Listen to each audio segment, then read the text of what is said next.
What is an out-of-body experience?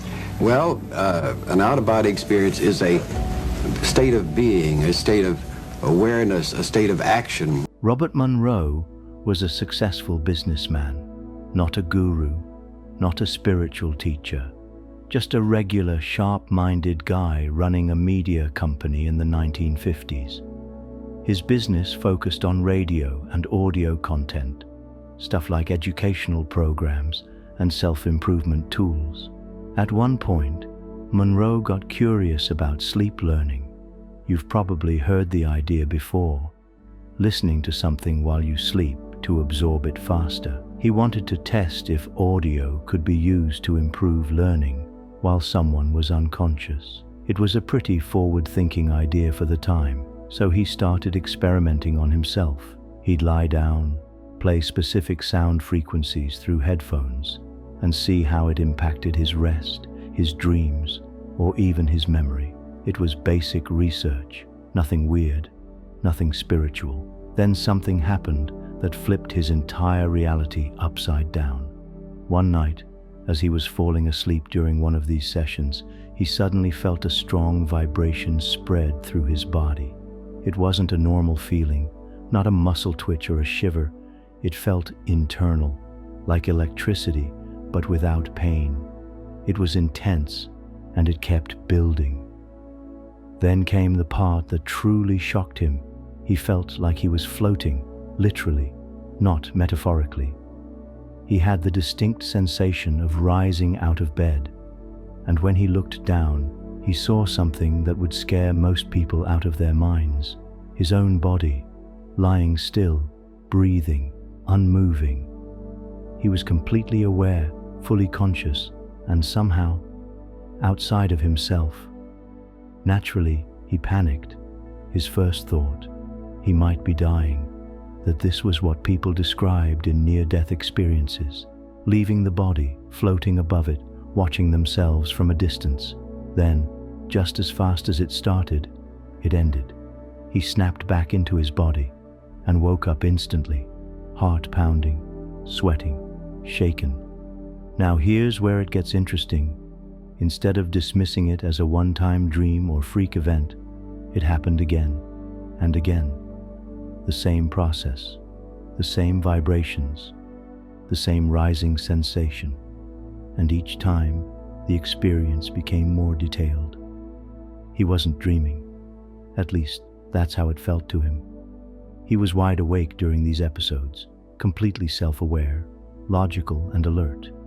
He could move, observe, sometimes even travel to other parts of the house. He began seeing things from angles you wouldn't normally be able to view, like looking at a table from above or seeing himself lying in bed with perfect clarity. Monroe, being the rational person he was, didn't jump to spiritual conclusions. He didn't go around saying he'd seen the afterlife. His first move was to go see doctors, neurologists, psychiatrists. He wanted an answer, any answer, that made logical sense. Maybe it was a sleep disorder. Maybe he was hallucinating. Maybe something was wrong with his brain. But every medical test came back clean. No neurological issues, no psychological conditions, no explanation. He was fine, at least by medical standards. And still, the experiences kept happening. Eventually, Monroe accepted that whatever this was, it was real to him. It followed a pattern. It was repeatable. And it wasn't a dream because it didn't feel like one. He wasn't imagining it. He was interacting with a space that felt just as real as the physical world. So he did something very few people would do. He started documenting everything. Every experience, every detail, the timing, the sensations, the movement, the places he visited, how long it lasted. He treated it like field research. He noticed that the experiences always began the same way.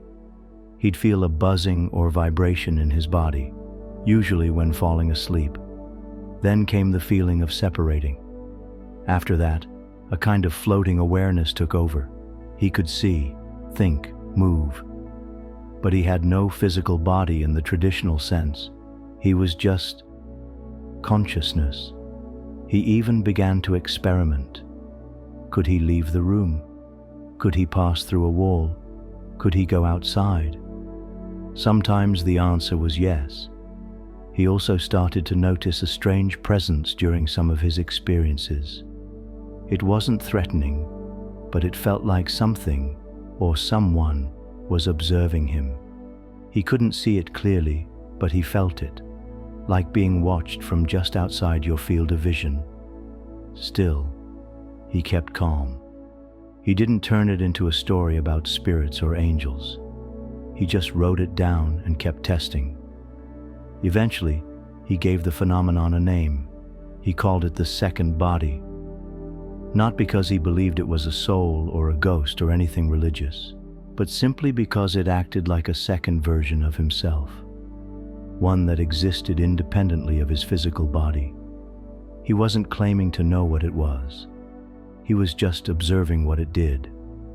At this point, most people would have either ignored it, kept quiet about it, or labeled it as a hallucination and moved on. But Monroe didn't do that. He leaned into it. He kept experimenting, kept leaving his body, kept going farther, and most importantly, kept asking questions.